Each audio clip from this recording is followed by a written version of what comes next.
కృష్ణా జిల్లా నందిగామ నియోజకవర్గం చందర్లపాడు మండల పరిధిలోని కాండ్రపాడు గ్రామంలో జరిగిన దాడి ఘటనలో తగు చర్యలు తీసుకోవాలని బీజేపీ నేతలు డిమాండ్ చేశారు.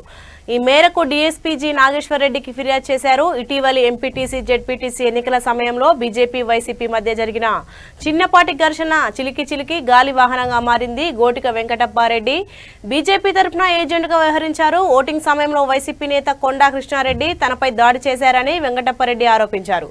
దీనిపై చందర్లపాడు పోలీసులకు లిఖితపూర్వకంగా ఫిర్యాదు చేశారని తెలిపారు. ఫిర్యాదు చేసిన 2 రోజుల తర్వాత సుమారుగా 40 మంది వైసీపీ నాయకులు తన ఇంటికి వచ్చి దౌర్జన్యం చేశారని ఆరోపించారు. తన తల్లిని అసభ్య పదజాలంతో ఆరోపించారు.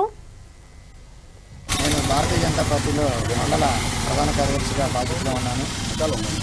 మేము నా తమ్ముడైన వెంకటప్పారెడ్డి మండల యువమోర్చా అధ్యక్షుడిగా ఉన్నారు.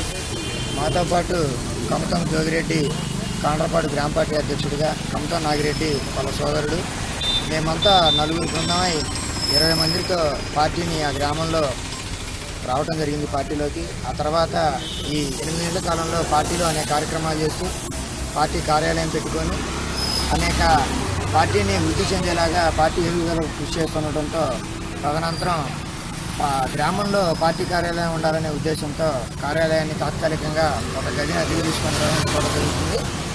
దానికి సంబంధించి ఆ గది ఎవరైతే నిర్వహణకు ఇచ్చారో వారికి నాకు సంబంధం లేదని చెప్పి వివాదం సృష్టించారు.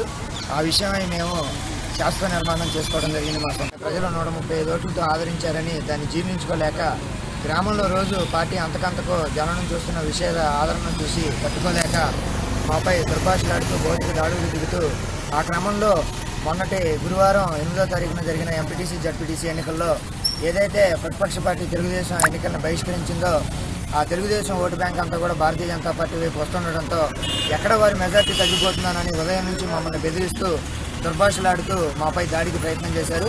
అందులో భాగంగా ఎన్నికల నిర్వహణలో భాగంగా ఏజెంట్గా వ్యవహరిస్తున్న తమ్ముడు వెంకటప్పారెడ్డిపై గ్రామ వైసీపీ నాయకుడైన కృష్ణారెడ్డి, తర్వాత అతనికి సహాయకులుగా ఉన్న 3 కలిసి దాడి చేసి గొంతు నొక్కి ప్రయత్నం చేశారు.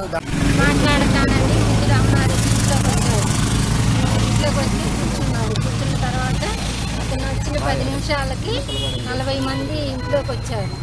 40 మంది ఇంట్లోకి వచ్చి గొడవ పెట్టుకొని పిల్లల మీద గొడవ పెట్టి